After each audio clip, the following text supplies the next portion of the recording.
Welcome. Take a deep breath, and let the weight of the present day slowly slip away.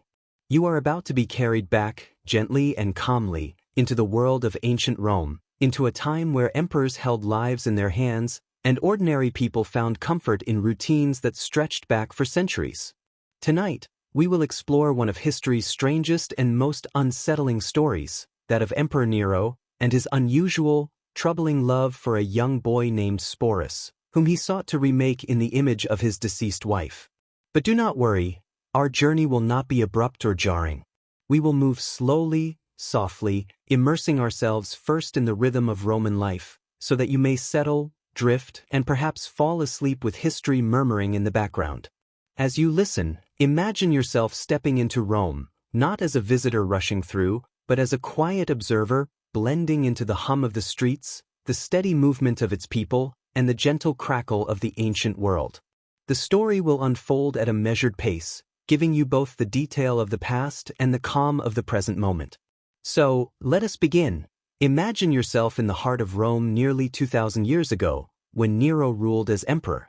The day begins softly, with the first hints of light touching the rooftops, tiles damp with dew, shadows long across the narrow stone-paved streets.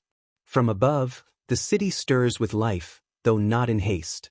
The wooden wheels of carts creak as they move along uneven roads, pulled by donkeys whose hooves strike a steady, muffled beat. Neighbors call to one another as they open their shutters, voices weaving together with the sounds of early morning.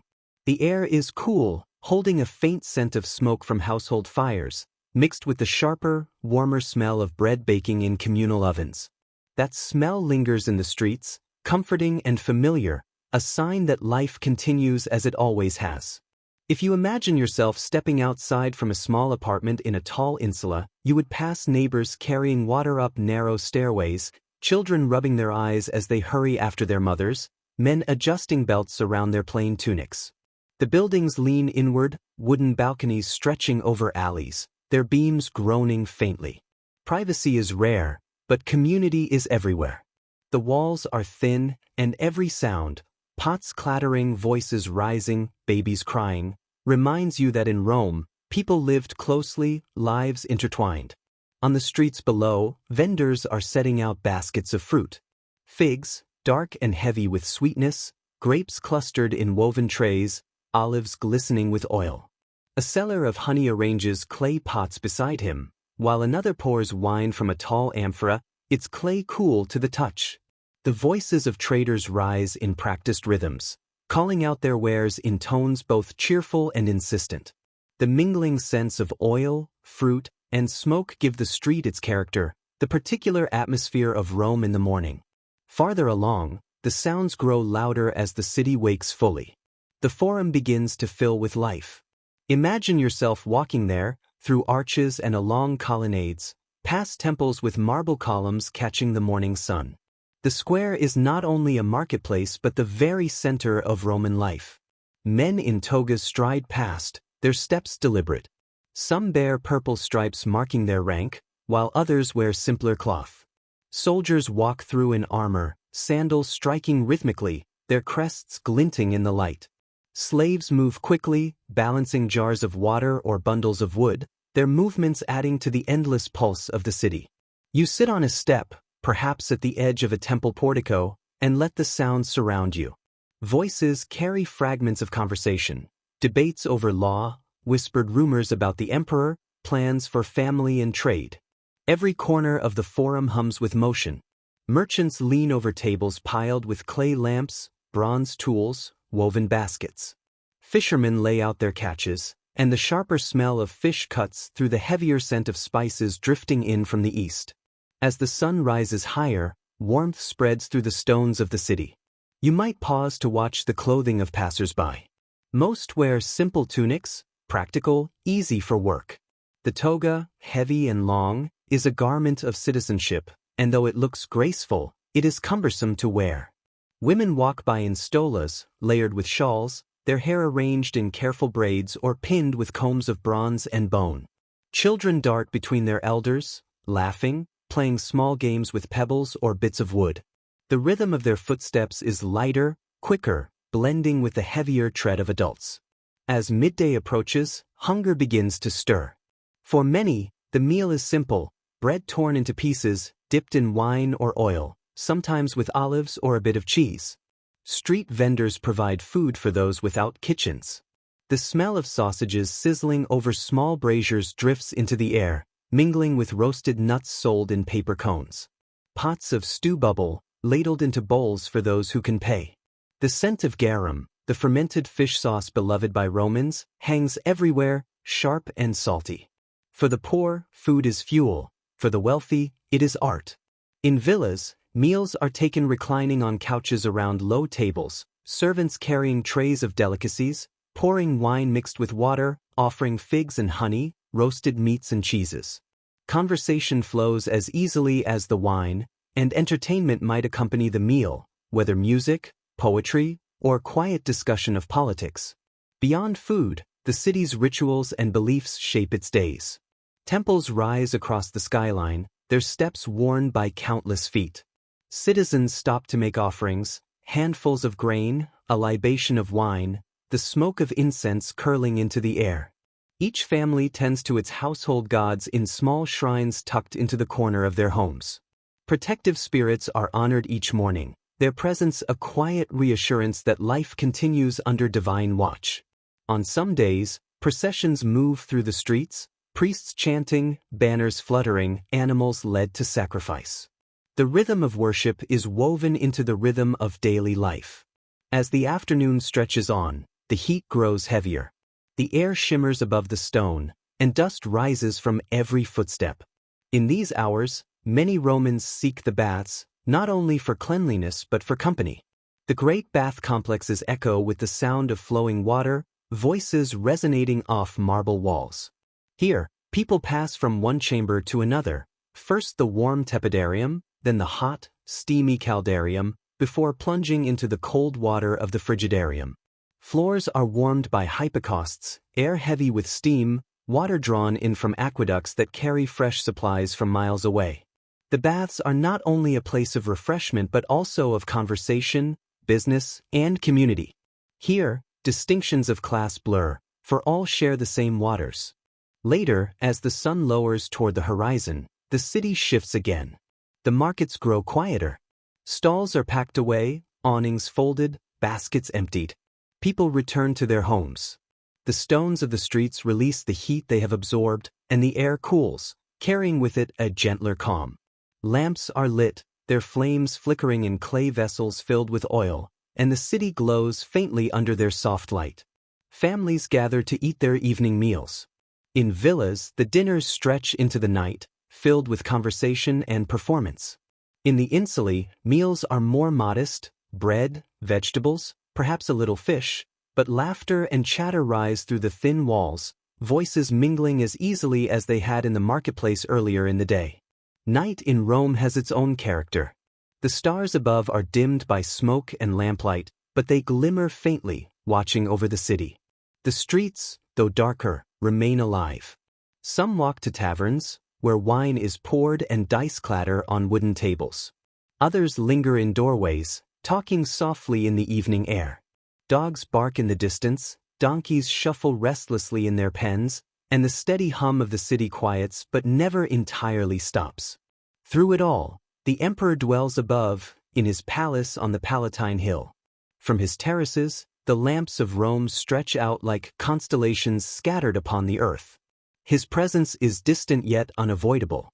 Statues bear his likeness in the squares, coins carry his image in every hand, and his voice echoes in the decrees that shape the lives of all who dwell here. Even in the quiet of evening, Nero's shadow lies across the city.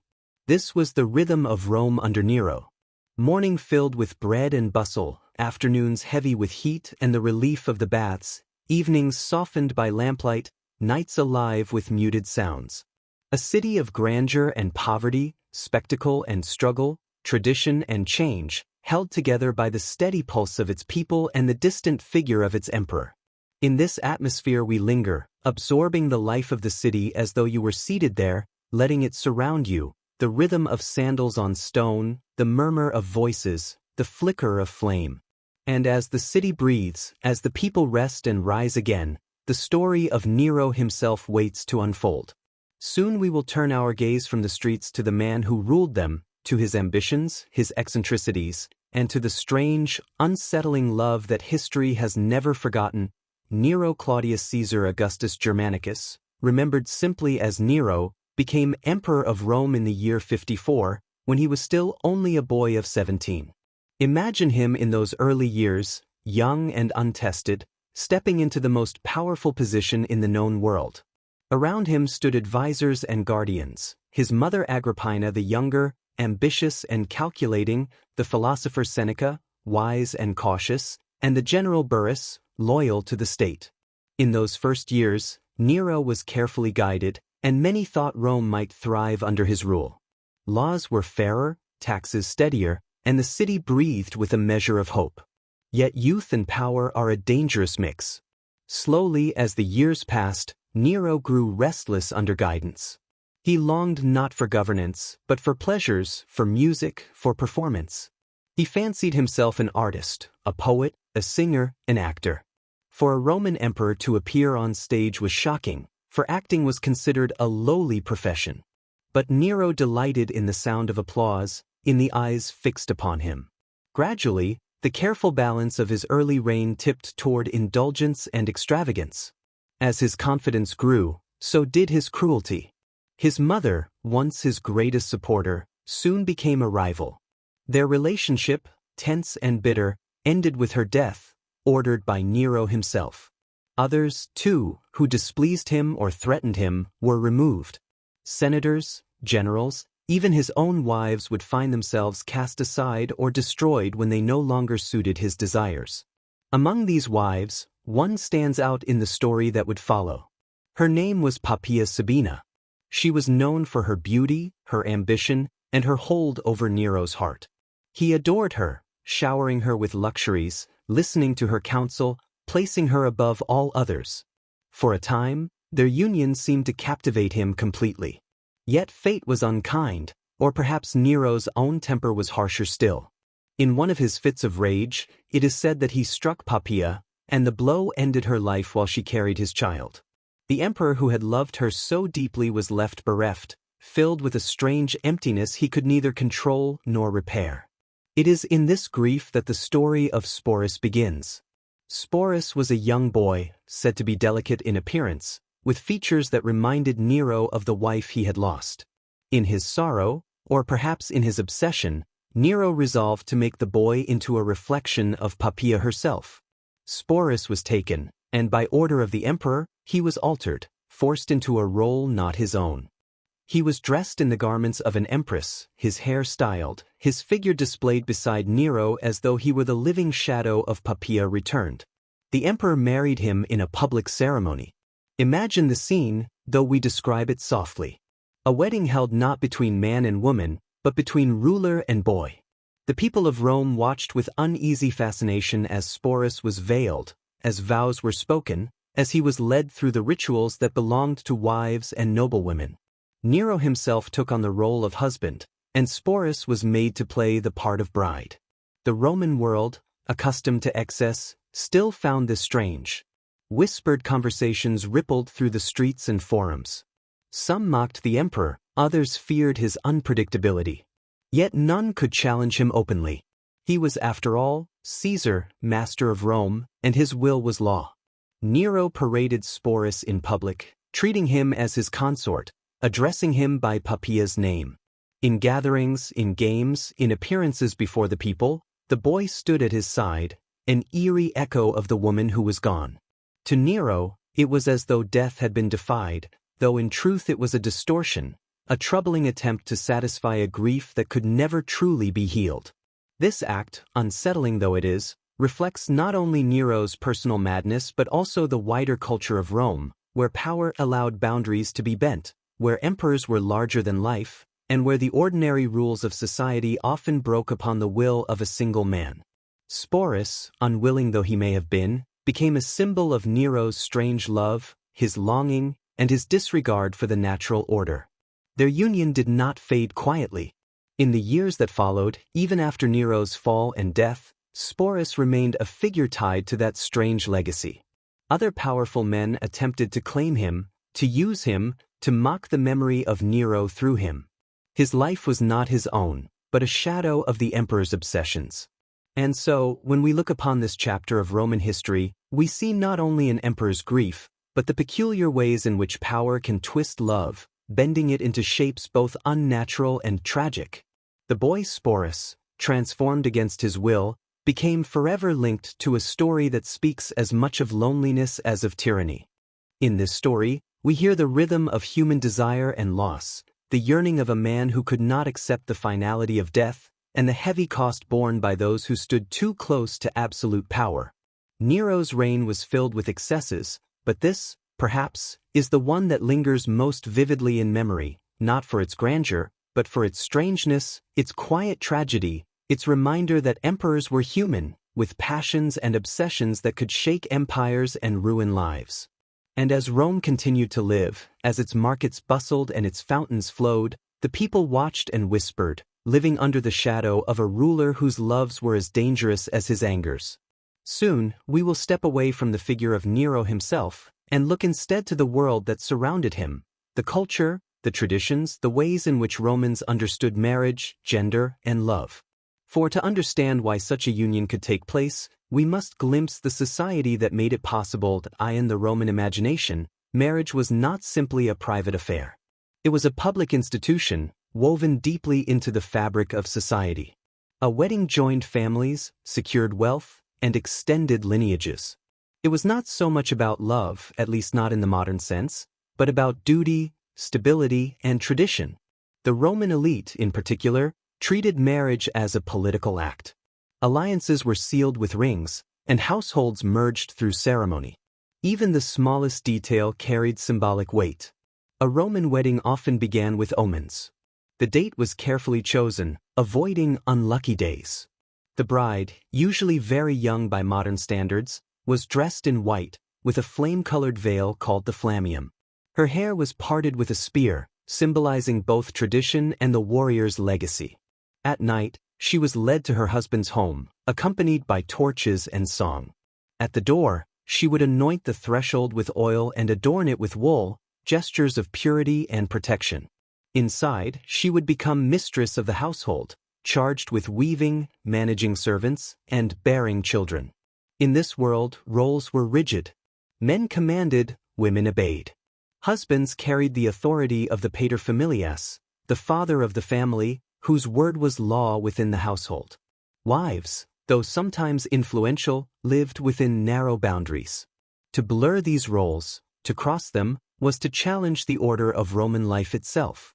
And yet, in the palace of Nero, this boundary was crossed, when Sporus was made to walk the path of a bride.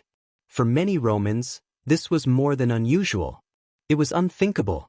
They had long tolerated the eccentricities of emperors, but the image of a boy dressed in veil and jewels, walking beside Caesar as wife, unsettled even the most indulgent citizens. Yet few dared to speak their discontent openly. Instead, whispers echoed in the streets, in taverns, in markets. Archaeology offers us fragments that allow us to imagine these scenes more vividly. Coins struck during Nero's reign show his face proud, youthful, framed by laurel wreaths. Statues depict him with strong chin and heavy features, though often softened to flatter his vanity. None, of course, show Sporus. His image has not come down to us, only the words of chroniclers like Suetonius and Cassius Dio, who recorded his story with a mixture of astonishment and disdain. Their writings, though colored by their own opinions, are the closest echoes we have of that strange union.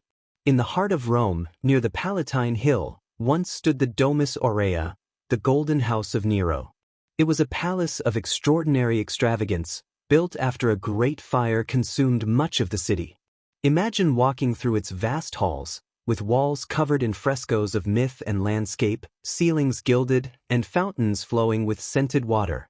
This was the world in which Sporus found himself, a boy in the costume of an empress, surrounded by splendor but confined by the will of one man. The Romans were no strangers to performances of gender and power. In the theater, actors played women with masks and gestures. In religious rituals, priests sometimes donned garments of the opposite sex. But these were roles, temporary and symbolic. To carry such a role into daily life, to insist upon it in marriage, was something different. It blurred the line between ritual and reality, between play and permanence. This, perhaps, is what disturbed the Romans most. Yet beneath the strangeness, there is also mystery. Was Nero merely mad with grief, remaking Poppaea in the image of Sporus? Or was there a deeper purpose, a ritual echo we no longer fully understand? Some scholars have wondered if Nero believed he could cheat death, if in wedding Sporus he sought to bridge the gap between the living and the dead. Others think it was a display of dominance, a demonstration that the emperor could command even nature itself to bend to his will. The truth may never be known. What remains is the tension between love and power, between tradition and transgression. Rome was a city built upon order, hierarchy, and ritual. Yet again and again, its emperors tested the limits, pushing against boundaries, reminding their people that one man stood above all law. When we think of this marriage now, we are struck not only by its strangeness but by its silence. Sporus himself left no words, no testimony.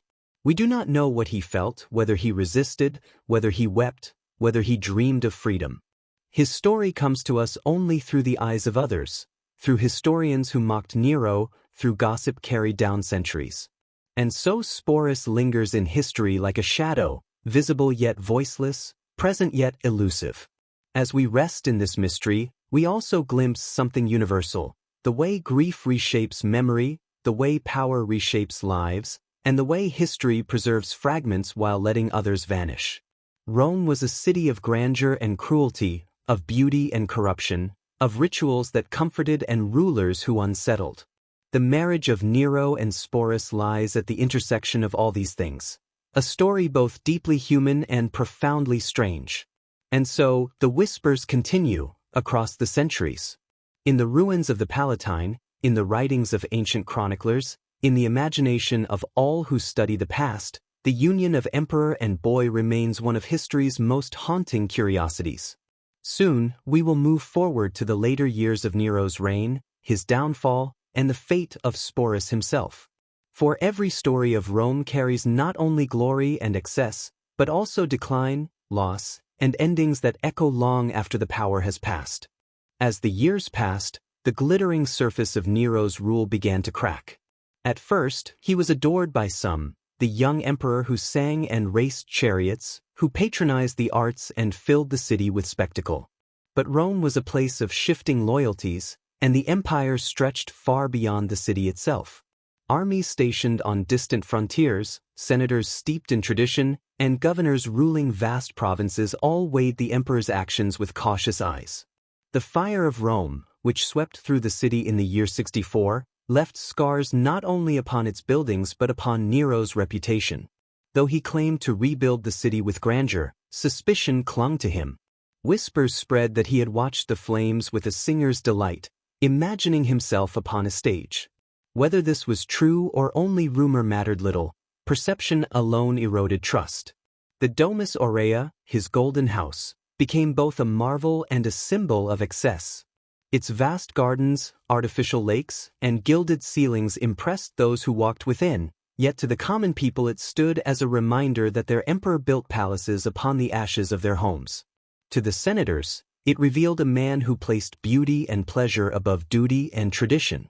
Sporus remained at his side during these years, a constant companion in the court, his presence a quiet reminder of Poppaea and of Nero's strange desires.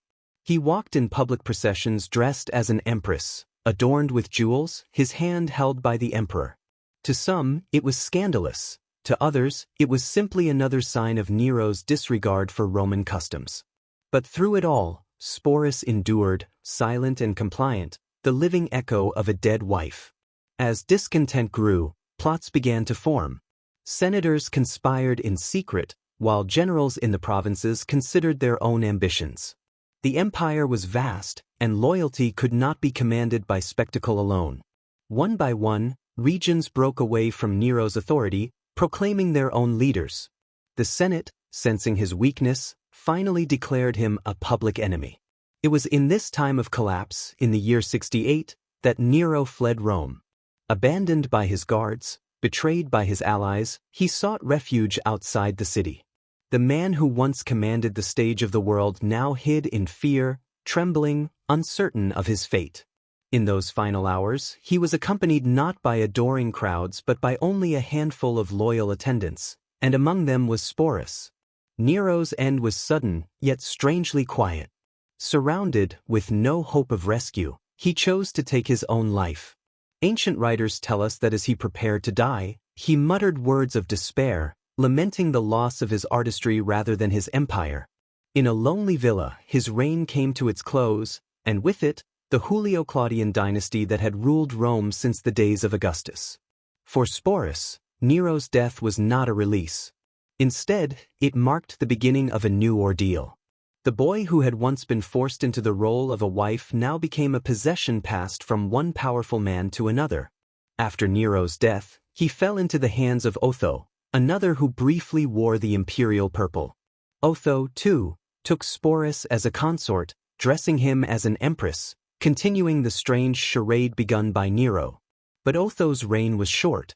Civil war raged through the empire, as rival generals vied for the throne. In time, Vitellius rose to power.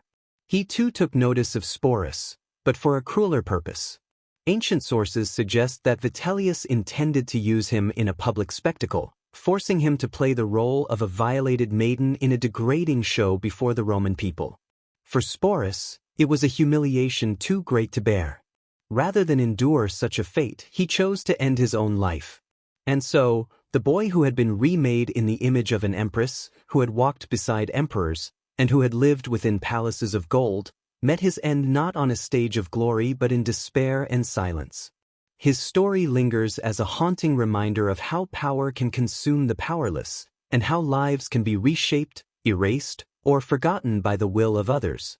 As we reflect on this tale, we might imagine the ruins of the Golden House, where once fountains sparkled and frescoes glowed with color.